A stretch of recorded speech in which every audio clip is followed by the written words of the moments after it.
Ross Stephen Hill's on the plane. Obviously, he's recovered from his... Yeah, he'll be named and he'll play. Yep. Were you hopeful that he would play all week, and did you expect him to? Oh, it's irrelevant. We always put him through the tests and train really well, and he'll play. Was there any kind of risk involved? Were you convinced that he was going to be able to play? Self-evident, isn't it? He's been tested and named, and he's clear to play.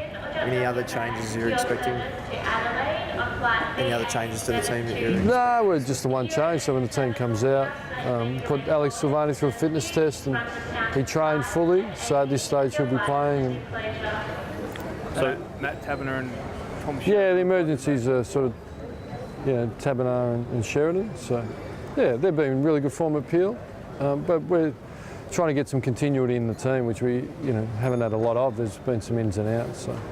Is it a credit to your development staff and your recruiting staff that a guy like Taberner can come off the rookie list, a key position player, and be pushing for a spot this early in his first season? Yeah, I think it's a really good point, So, but I think ultimately we create an environment, they identify the talent environment. The players have got to do the work. It's AFL football is really demanding, and they've got to commit. And Matthew and Tom have both committed and grown. And look, there's some circumstance like there's a few tools out that.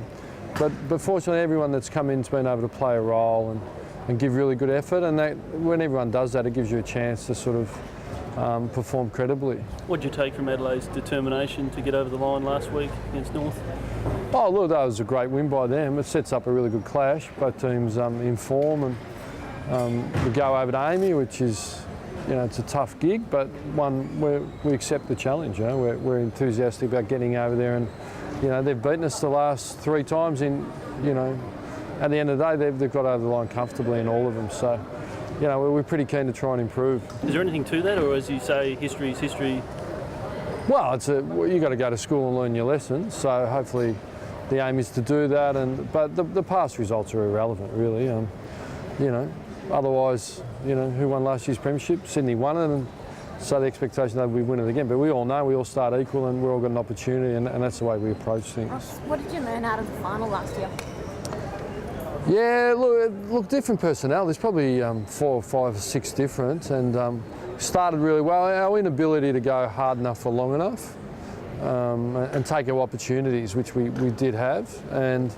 If you relax for a minute, the real lesson, if you relax and you don't play every moment, good teams get over the top of you, and that's what they did. I asked you a similar question on the way to play Sydney, but beating teams around you, something you're really keen to do, 4th versus 7th? Yeah, look, the most important opponent is the one directly in front of you, and this week it's Adelaide. But at the end of the day, if you want to be the best, you've got to beat the best. So we see them as a quality team. I think we're only a win ahead or something like that. We're not even at the halfway mark, but it's critical to keep your momentum and keep trying to bank 4 points. So both of us will be desperate to do that, and it sets up a really good clash. Do you feel better placed to match them in the midfield this time around, considering Mundy, Barlow, Fife, these sorts of guys have had probably better preparations than they would have last year? Oh, look, it's a reasonable observation in that, but then Aaron was there, and, so I think it's going to be won and lost in the midfield. They've got a strong midfield, and we think we have as well. And that will, whichever midfield gets on top for the longest will give their forwards the most opportunity and protect their defence. So you're right, it's going to be a really good battle, and we're going to find out where we're at a bit. Ross, Taylor Walker bobbed up against you last year. Last couple of weeks, Adelaide have had one of the younger guys bob up and kick 6 or 7. Yeah. Do you expect Luke McFarlane, his inclusion in the side as opposed to the final, to sort of mitigate that risk a bit? Yeah, we always try and manage the risk. Look, it's going to be about pressure up the field, and certainly I think they'll be really pleased. Tom Lynch, who obviously I know from my St Kilda days, is grabbing his opportunity. Kerridge bobs up and kicks 6, but you've got to respect all. And we know Jenkins is a dominant forward as well, who's hurt us. So they're like us. I think they've had some injuries, and they like weight and number goal kickers. So it's going to be weight and numbers on either side, with whoever gets across the line, really.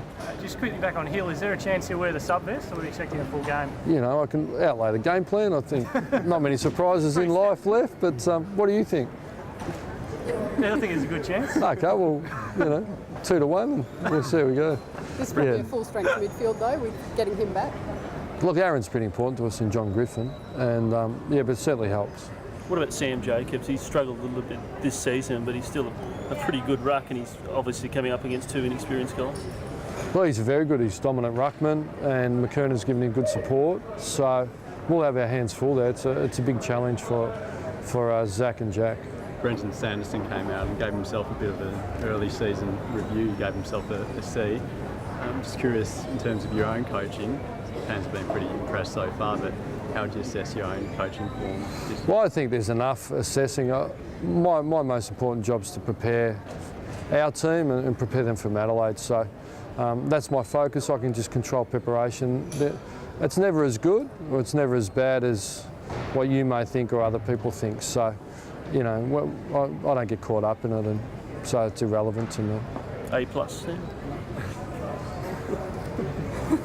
How do you rate Patrick Dangerfield and how important is he in this clash on the weekend? Yeah, well, we sort of tagged him last time, so he's a star, you know, dominant player, you know, contested ball winner, line-breaking 70-metre goals. So, you know, the whole team will have to take account for Patrick. You know, he's explosive, and if he gets our goal side, and a bit like Deledio, you know, so he's at the forefront of our planning, as is Thompson. You know, but Sloane's dominated against us as well, and Vince. You know, Douglas is in BNF form, so they're top of the tree. They're very similar to us. They've lost tools, but through the midfield, they're as strong as they can be. You know, with their number one ruckman still there. Thanks, guys.